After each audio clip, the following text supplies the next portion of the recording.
Hello everybody and welcome to this tutorial. Today I will start a chapter on footprinting. So I have explained what the act of footprinting is before, but now we will actually go ahead and conduct a few scans to see how it all works and introduce you to the tools that we will be using.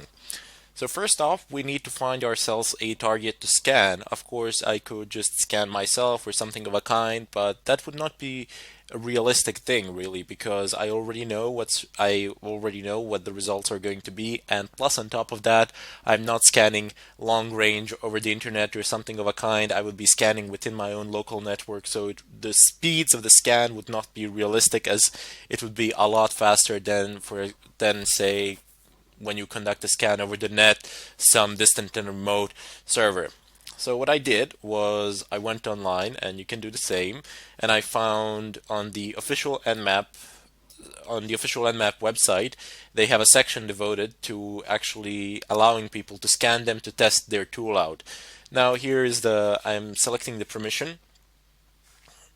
There is a written permission here that you can actually scan this website, and they basically say, you can scan it to test it out. A few scans a day here is fine, but do not scan 100 times a day or use this to test your SSH brute force password cracking tools, etc. So that's definitely something you don't want to do, but you can run a few scans on this site per day, and according to them, that's perfectly fine. You are not breaking any laws or anything of a kind. I am just emphasizing one more time that you do have a written permission right here on the site, which is fantastic because it gives us an opportunity to actually simulate real-time circumstances and see how Nmap behaves. Now, Nmap is an unescapable tool of pretty much any pen tester out there. Many people say today, well, that it's pointless to port scan, doesn't do you much good, and so on and so forth. Well, perhaps in terms of exploiting the services running on the ports themselves, it doesn't do you that much good, but just by seeing which ports are open and which ports are closed, you can, to a fairly good extent, determine what operating system or what platform is being used on the other side. And then you can find weaknesses of that same platform. Of course, there are some other ways in doing this. I will show them to you, like banner grabbing or something of a kind.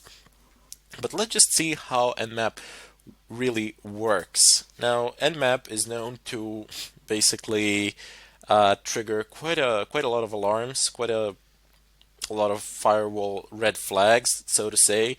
And you want to make sure that your Nmap scans are as quiet as possible. Now there are tools to actually figure this out, but I will show you here how to actually do it via terminal. There's also something called Nmap. Now Nmap is basically a graphical user interface of Nmap, but we will not be using that. Rather instead, I want to teach you how to use a terminal version. So Nmap is the one most commonly used, and it is always used in the terminal text format. Rarely anybody uses the actual graphical user interface. In the previous chapter, we have also discussed how to stay anonymous. So at the end of this chapter, I will be combining these things, footprinting, and the act of scanning, and anonymizing your scans. However, you might think about that before you get to the final tutorial of this chapter and perhaps try to do it yourselves. It doesn't matter if you fail or something of a kind. It truly doesn't. What is important is that you give it a shot, and you try it once, okay, failure, fine, no problems. Try it twice, thrice. The fourth time, you're bound to have some sort of results. As long as you keep improving yourselves, it's fine. In any case, without further ado, let's just type in, just nmap dash dash help. Oops, I mistyped that, of course. Nmap. Press enter, and there we go. There are a lot of options here. A ton load of options. Way more options than we actually need for some sort of basic things. However, eventually over time you will come to understand that all of these options are not here for nothing. They are here because they were needed at some point of time, and they are pretty much all still used. So what you need to do is scroll down to the bottom, And here you have examples of how Nmap runs. So you type in Nmap -v almost always, 99% of times, 99% of time is verbose output. Basically, you're telling your system to give you more information in regards to what it is doing. -A, I'm not sure where this function is. Oh, okay, here it is. -A, enable OS detection, version detection, script scanning, and trace route. Don't think we're going to need that immediately. There is -O function, which is just for OS detection.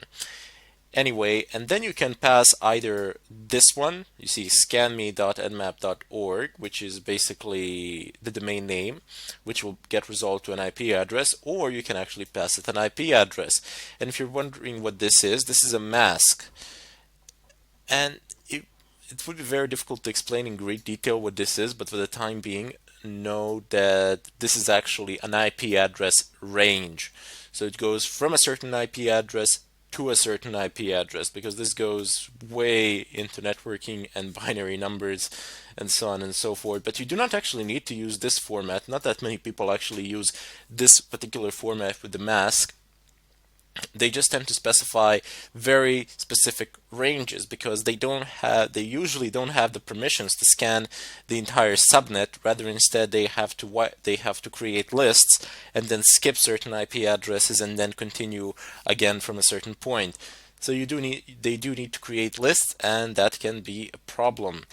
Now, up here, at the top, you have another very important option that's going to come in handy. You have -IL, input file name. So you can actually create a list, or in a file, a list of IP addresses, and then you can scan those particular IP addresses. There will also have an ability to do this. Look at what's written here. So just take a look at this segment, and it's 10, 0, and then this segment here, this octet here, it's 0 to 255, and then the last octet is 1 to 255. If you're wondering why I'm calling these things octets, it's because they have 8 bits. Each one of these has 8 bits, and it is represented in a binary form, so it can have 8 zeros, or I don't know, 8 ones, or a combination of ones and zeros, but it has 8 bits, so 8 positions. That's why they're called octets. This is a very common form that people tend to use, and this is what you will find your cells using. Either this will be a method in which you will specify the IP addresses, or you will be passing files. So these files, usually people, they either make them themselves, or they can find these IP addresses on the internet. So in addition to this site, nmap.org, you also have this one here, major IP blocks. Let me just see if I've typed in that correctly. And this is yep, there it is. Okay, so this is a fantastic website. The entire range of pretty much all the IP addresses are listed here, and it also says who owns what. It doesn't say for every one of them who owns which one, but for example, you can search and find, and it's going to give you the appropriate IP addresses for that particular country, and it's going to give you the owner of those IP addresses. Usually it's just telecoms, but you also have other people who own them as well. So let's just give it a shot. Search, I don't know, let's just type in Germany, or I don't know, France, whatever. Okay, this is not the proper search, but no, that's not a problem. Actually, you can find it down here, and I'm not going to type it in here, or I could. Control F, France, there we go, down here, just saving myself a bit of time there, and there we go. So you have a range. This is a given range here. It's from 2000 to 215, 255, 255. This is a massive range. This is a humongous range. Look at how many This is how many IP addresses you can have in total, how many of them you can generate within this range. So it's quite a lot. It's French Telecom. I don't know, for some reason they need it, so you can sort them out by the owner. And you can see that a lot of them are actually not listed here. Wow, France has like a lot of IP addresses assigned to it. They're not free, they cost money. Let's just go ahead and see down below. Where is it? Where is it? Okay, so you see all of these IP addresses, and this is a pretty massive range. So this is a telecom in in France, sorry, not in French, in France. Look at how many IP addresses ranges they have. So that's quite a lot. And this site, as I said previously, we can use to figure out which IP address range do you wish to scan, but you usually do not have the permission to scan the entire range. You can scan certain IP addresses within that range for which you have a permission, but also a very nice site to determine where the IP address is from or something like that. However, always remember, once you get an IP address, your search engines on the net are your best friends. This is one of major components of footprinting. You can do the following. You can type in who space is and then type in an IP address. I don't know, I'm just going to type in this random IP address. So if you don't want to see it here, you can have a look at it here. Oops. Who is. And I don't know, somebody's going to tell me who this guy is, or to whom does this. There we go.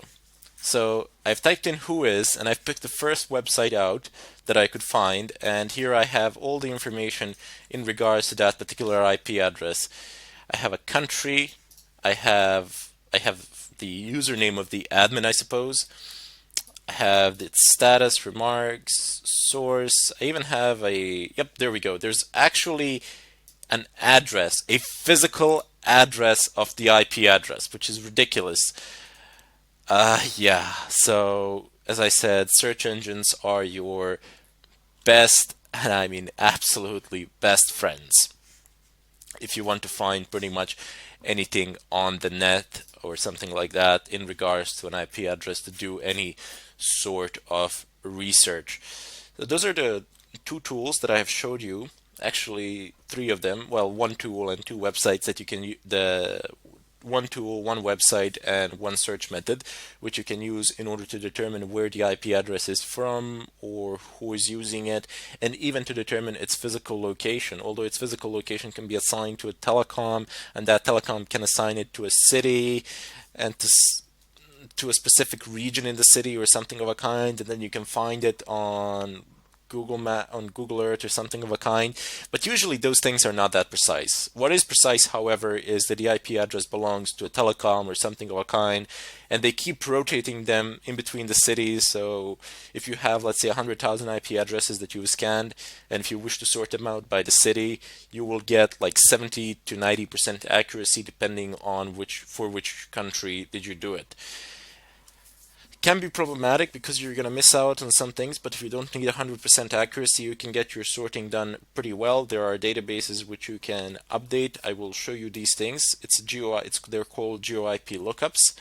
But before we do that, you also have something called NS lookup, NS lookup, and I'm just going to use this generic name here, scanme.nmap.org. Let's paste it. And there we go. I have basically said I want to look up files on scanme.nmap.org. And okay, this is my DNS server, which is basically my router. You see it says port 53. You know immediately that it's DNS because all DNS traffic runs on port 53. And then we have the results. So this is the domain name, and you get the IP address down below. So this is also one of the ways in which you can get the IP address of a site with a domain, because once you know the domain, you don't actually know the IP address until you look it up or something like that. But there's a far simpler method. You don't need to use NSLookup. Oh, by the way, NSLookup also works in reverse. So just type in NSLookup, and you can type in the IP address. So just go ahead and press enter. Okay, so this has run through a process of some sort down below.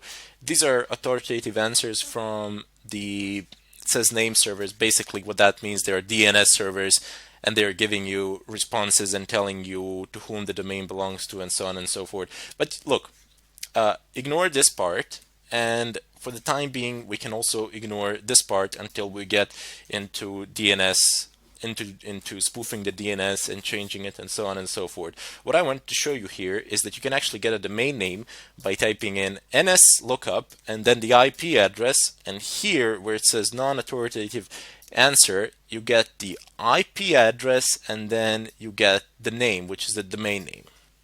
However, you might notice that there was a problem here, that this IP address does not match this one. Well, guess what? It actually does.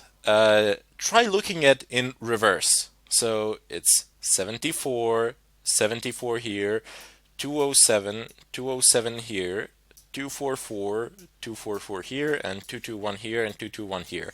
So when you do an NS lookup, and when you pass in an IP address, it's going to do a reverse lookup in the DNS MX records or something of a kind. It's gonna query the DNS servers, and the DNS servers are gonna give it a response. But in the MX records, this is basically how things are written. You write an IP address in reverse, and then you put this in -addr.rpub. But this part really is not that interesting to us. This is more interesting to server admins who configure the DNS servers or something of a kind. In any case, for the time being, but don't worry, we will get to DNS servers in the later stages of this tutorial once we are done with these things. In any case, what is important for you here is you've typed in an IP address, you've used a tool called NSLookup, and you have gotten a domain name in return. And now you can start doing some other things as well, but we will be dealing primarily with Nmap. Nmap as a tool in order to scan networks and to retrieve information from them. But this, what I've showed you now, is some basic information retrieval and some basic external sources that you can use. In any case, I'll see you in the second in part 2 or the second tutorial of Nmap introduction, and there we're going to actually conduct some scans and see how it all works. Thank you for watching, and I hope to see you next time.